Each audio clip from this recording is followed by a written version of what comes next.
विनायक राऊतांवरती अटकेची टांगती तलवार कायम। ठाणे न्यायालयानं अंतरिम जामीन अर्ज फेटाळला। सुनेच्या कौटुंबिक छळाच्या तक्रारीनंतर विनायक राऊत यांच्या अडचणी वाढल्या। नाशिकमधील ठाकरेंच्या नगरसेवकांनी उद्धव ठाकरेंची मातोश्रीवर भेट घेतली। नगरसेवक फुटीच्या चर्चेनंतर नाशिकच्या नगरसेवकांची मातोश्रीवरती बैठक पार पडली। तुम्ही कुठे जाणार नाही हे मला माहिती, तुमच्यावर माझा पूर्ण विश्वास आहे असं उद्धव ठाकरे म्हणाले। नगरसेवकांनी ही प्रतिक्रिया दिली।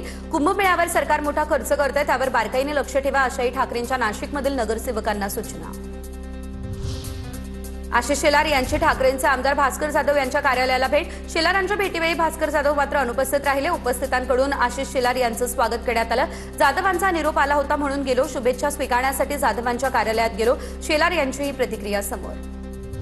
राज्यातील समाज कल्याण विभागाच्या अनुदानित वसतिगृहांमधील मोठा गैरव्यवहार कॅगच्या अहवालातून उघड। राज्यातील 6 घोस्ट वसतिगृहांना 4 वर्षांमध्ये 1,65,00,000 रुपयांचं अनुदान। जालन्यातील मोदीखाना वसतिगृह प्रत्यक्षात कुलूप बंद, नोंदीमध्ये मात्र 38 विद्यार्थी वास्तव्यास।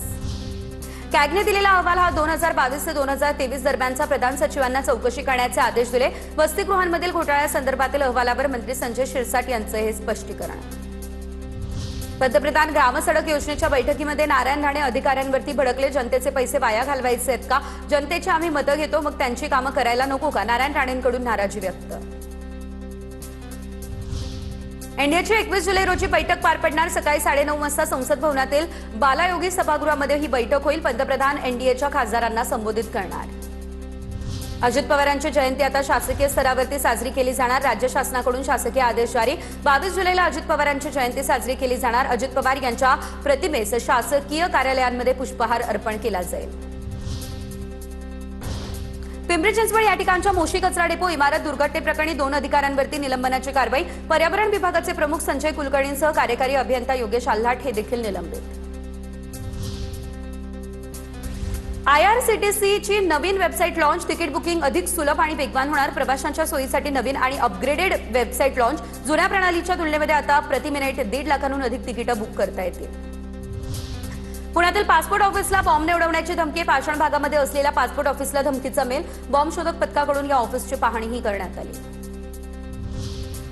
पाऊस थांबला, त्यामुळे मराठवाड्यात दुबार पेरणीचं संकट शेतकऱ्यांवर ओढावलं। राज्यामध्ये आतापर्यंत 81,32,491 हेक्टर क्षेत्रावर 56% खरीप पेरण्या पूर्ण।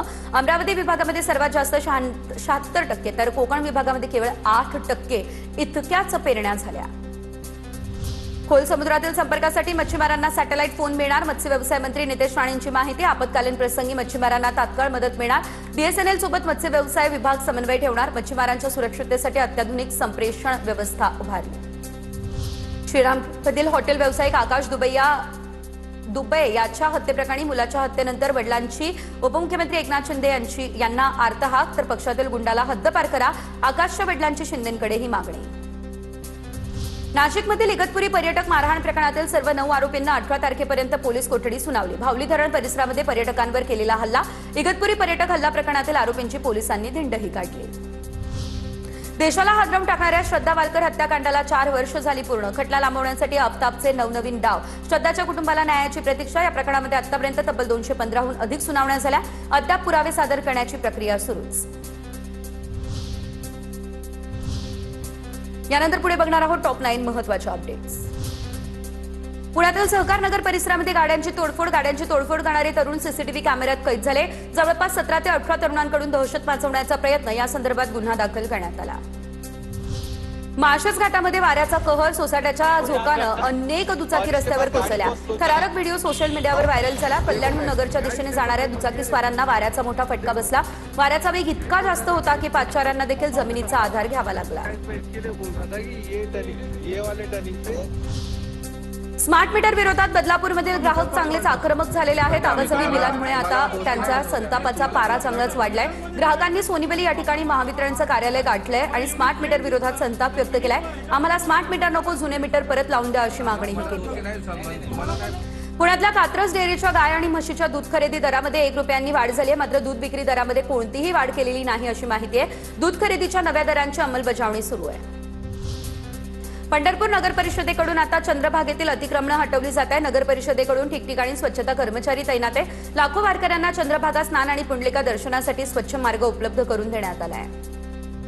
आळंदीमध्ये आलेल्या पुरामुळे 4 पुलांपैकी एका पुलावरील वाहतूक अद्यापही बंद आहे. पुरामुळे पुलाचं रेलिंग तुटलं, त्यामुळे वाहतूक बंद झाली आहे. पूल बंद आहे, त्यामुळे भाविक आणि नागरिकांची गैरसोय होती आहे.